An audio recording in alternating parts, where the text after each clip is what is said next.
So on the panel, we, as you know, I've messaged you. We have Brigadier Bajpayee sir, we have Dr. Srishti ma'am, Akshat sir, and myself, Yadkul. So we'll begin our mock interview. So, sir.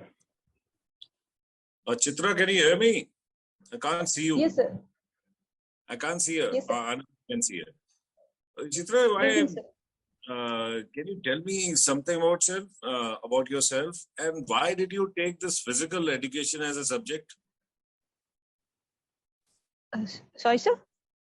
You took physical education as a subject in your intermediate, na? Yes, sir. Yes, sir. Instead of computer, I took physical education. Yeah, so why that? Was Yes, it to get a good score, or it was some kind of interest with you? And please tell me something about yourself. Yes, sir. So my name is Chitra. I have completed my schooling from district Bijnor itself. Then I went on to complete my engineering from Kamala Nehru Institute of Technology, Sultanpur.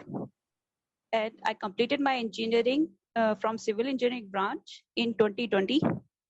After that, I started preparing for civil services and PCS as well. And this is my first attempt at the UPPSC exam. And so taking physical education instead of computer science in the intermediate. So it was all about interest, because I was not much interested in coding, and computer science has never attracted me. That's why. Okay, nice.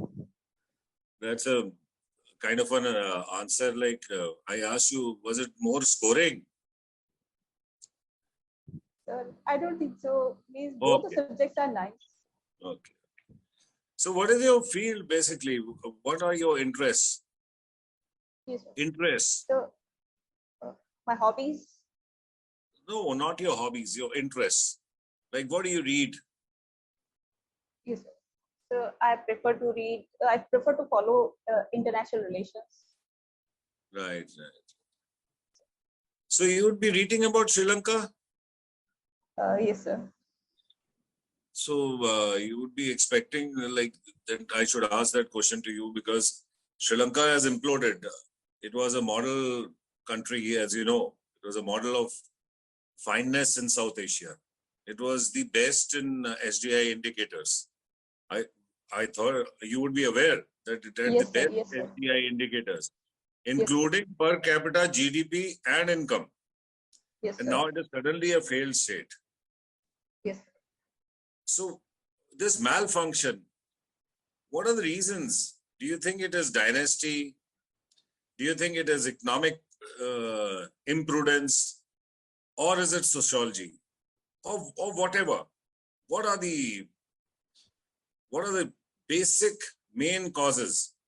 And while doing this, can you also tell me crystal gaze for the government of India that they should go on which path? How should government of India handle this major disaster happening next door? Yes. So, clear? Sure. Yes, I will try to explain.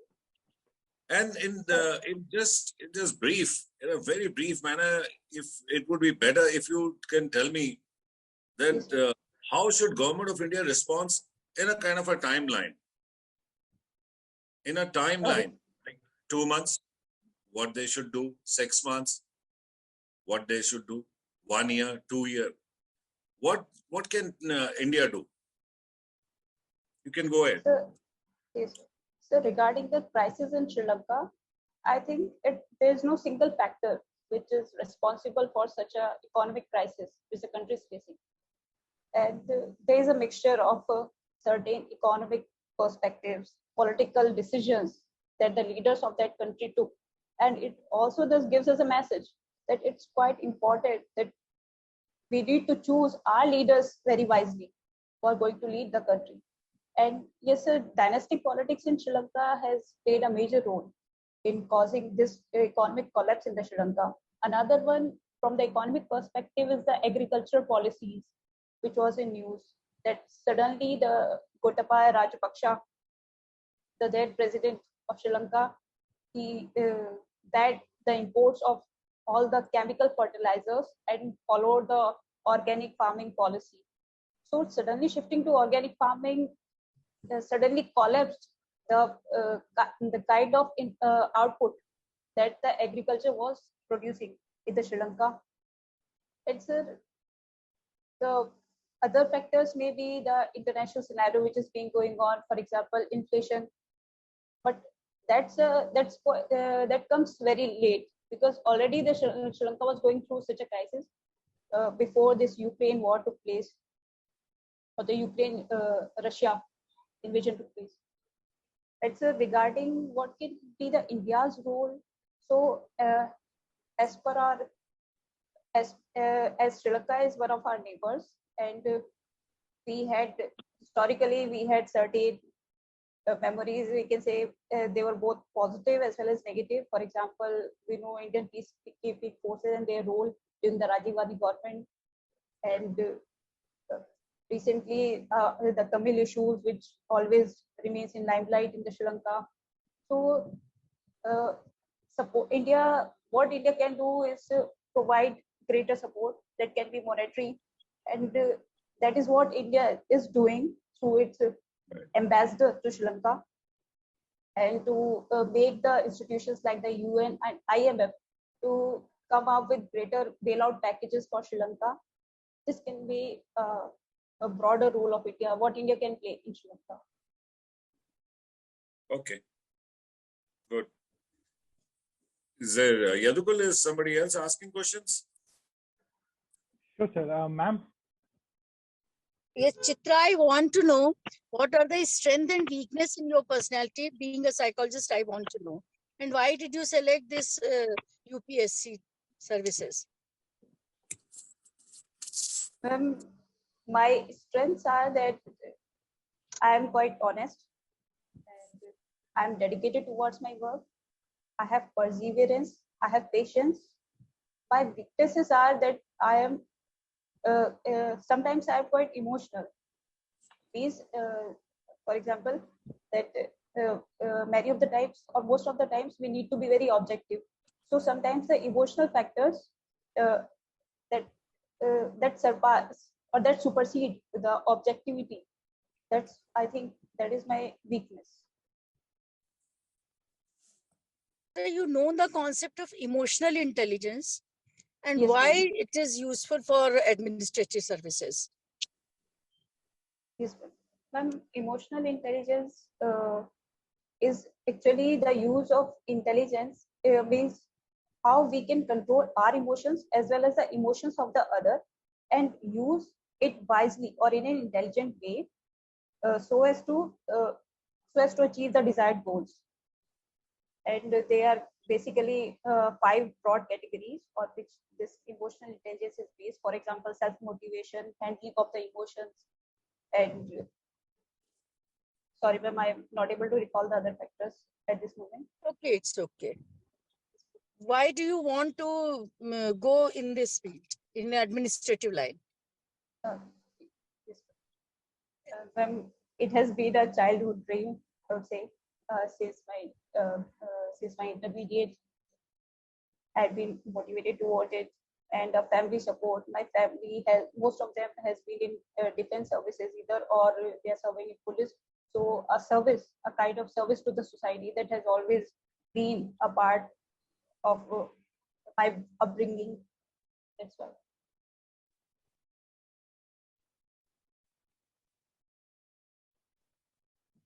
Thank you, Chitra.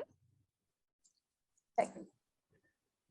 So Chitra, my question is, being into civil engineer, what challenges do women face being a civil engineer? Yes. So being a woman in the civil engineer, the first thing, or I would say a myth which has always been in the mind of the society, is that women are not so much preferable for field jobs, and civil engineering is all about the field work. So that is why whenever we see the civil engineering branch, we see a very less ratio of women. And it's not only about the civil engineering. When we see the engineering as a field, there are quite less women compared to women. And the challenges are many, because these there has been policies which the government has taken up. For example, government through Vigyan Jyoti Yojana or focusing on STEM education for women, they are trying to overcome it. But there is a psychological thinking that women are not preferable for physical work where the physical strength is needed. Okay. Currently, Greenfield Economic Corridor was very much in news. Do you know about Greenfield Corridor? Greenfield Economic Corridor. So can I make Greenfield a guess? Economic Corridor? Yes, sir. So can I make a guess? Between Kanpur and Ghaziabad?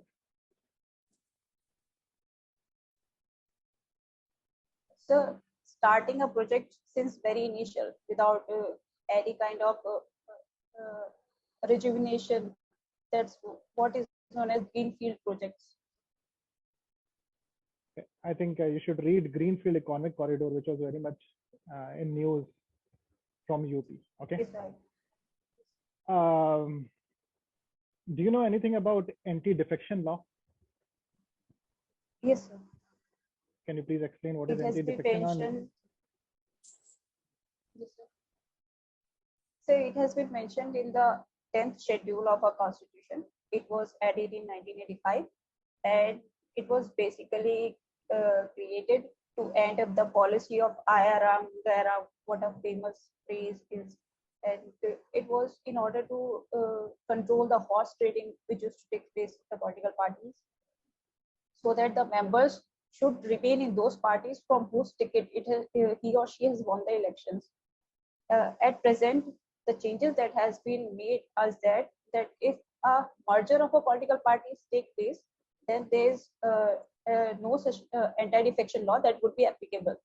The merger means that 2/3 of the party members got separated from the party and they form a new party.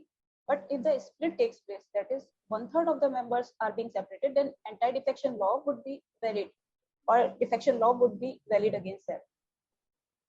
Do you support anti-defection law? Sir, on a broader scale, what I think about this law is that it supports mass horse trading. It is okay if 2/3 of the members are leaving their original party. It is giving a permission for the defection, but that should be on a larger scale. It is on some or the other parameter, it is justifying the defection. That is what a loophole I think this law has. You can prepare it on a more better way. Anyways, next is I'm just asking whether just tell me yes or no. Do you know how the presidential elections are conducted in India? Yes, sir. On a Perfect. broader scale, please. Yeah, perfect. Okay. I think that's it. Akshat. Yeah, sir. No, let Akshat ask us. Yes. Chalo, let Akshat. Chitra, hello, Chitra. Do you know about the Machiavelli's theory of separation of religion, and will it helpful to tackle the communal violence in India? Right now, you know about the communal violence as currently is growing in India a lot. So, do you think the Machiavellian theory, the separation of religion from politics, should be the best solution to tackle the internal security threat in India? Sir, from the Indian culture perspective, I don't think that Machiavellian theory would be right. First of all, Chitra, tell something about Machiavellian theory of separation of religion. Yes, sir. Yes, sir. So, according to Machiavellian theory, there cannot be two swords in one skateboard. Means there cannot be two power centers in one state. At the time of Machiavelli, there were two powers: the one with the church and the other one with the monarchy. And that's why the Machiavelli gave the theory that the religion should be substituted, or religion should be separated. Sorry, it should not be substituted. It should be separated from the domain of the state. And from there, this Machiavellian theory of religion came into limelight. Regarding India's perspective, what we adopted is a secular state but where the state has an equal participation in the religion as well. That is, we are not going to promote a single religion, but we will promote all the religions equally. So what we have is a Gandhian model, where the Gandhi believes that separation of state from the religion would be harmful, from not only from the perspective of morality, but also from the perspective of growth of a nation, because he wanted a harmony in the society. And that is why he believed that religion should not be separated, because it acts as a moral force for the people. I think you miss the question, because first of all, Machiavellian theory has provided that the religion should use as a tool to tackle the problems for the administration, right? Machiavelli has given these theory, and I'm asking about can we apply this theory to tackle the internal security problems like communalism? The communal violence just happening in India, can we apply this? I'm not talking about secularism and all these things, just simply focused on for the perspective of the internal security threats.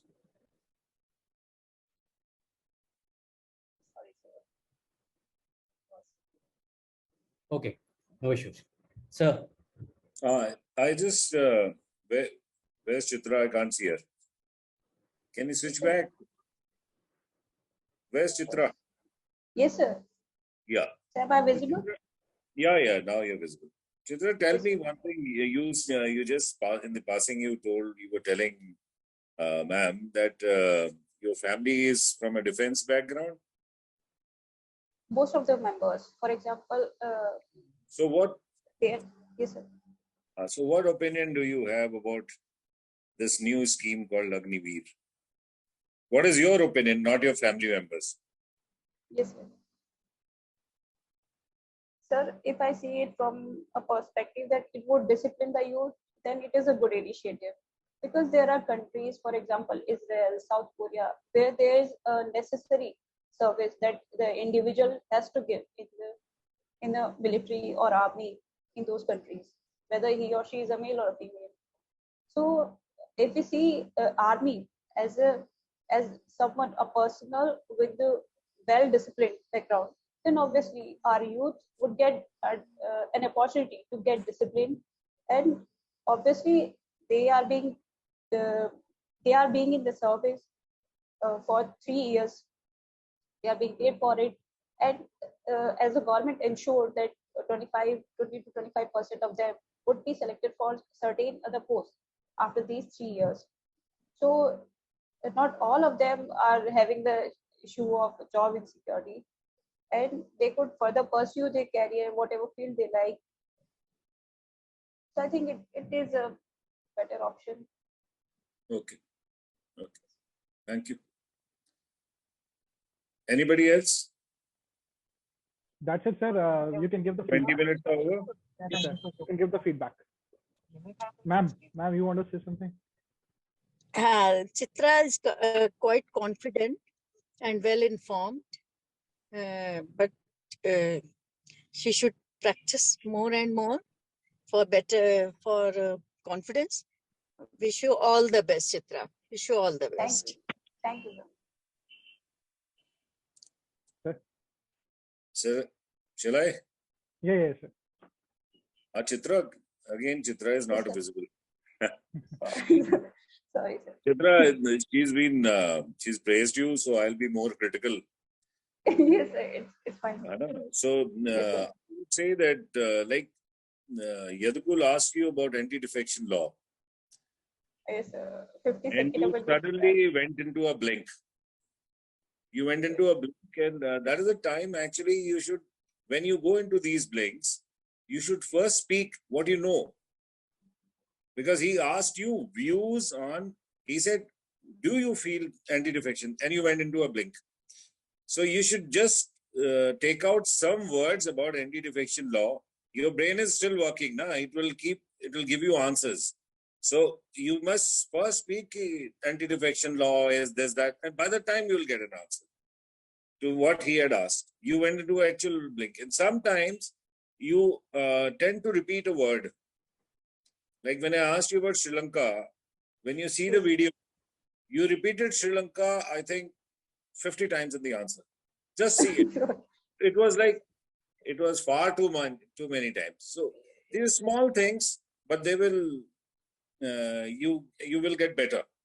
These are very small things, and speak at leisure. Do not try to speak fast. Okay? All the best. All the best. Thank you, sir. Thank you, sir. Thank you. Thank you, Chitra. You can drop off now. Okay.